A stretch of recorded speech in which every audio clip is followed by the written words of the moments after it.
Donc, j'ai Euh, commencé ce yoga Kundalini il y a 20 ans parce que à l'époque, eh bien, j'étais en recherche d'une spiritualité, d'une connexion à moi-même, d'une connexion à mon âme. Et puis, je sentais que finalement, ce monde un peu trop matérialiste pour moi, ça ne me convenait pas.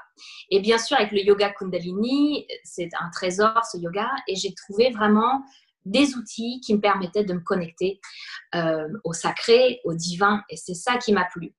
Et donc, j'ai commencé à l'enseigner, ce yoga. Donc, j'ai voulu amener ce yoga dans des endroits où il n'y était pas forcément.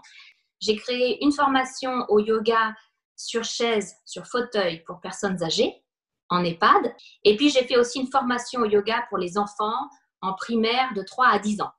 J'ai voulu aussi que ces outils du yoga, ces outils de paix, de sérénité, soient accessibles aux enfants parce que je me suis dit, s'ils ont ça dès le début, peut-être qu'eux pourront se connecter directement et avoir cette force et cette stabilité intérieure qui me manquait.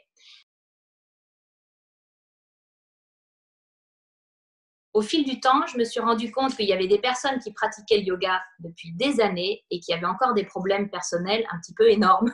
Je me disais comment c'est possible de travailler autant sur soi et en même temps de galérer autant. Je me disais, il y a quelque chose qui ne va pas, il y a un décalage. Et donc, j'ai voulu aborder la personne de façon plus complète avec la partie beaucoup plus personnelle, la psychologie personnelle, les émotions de la personne, les croyances de la personne et des fois des schémas qui sont là depuis l'enfance.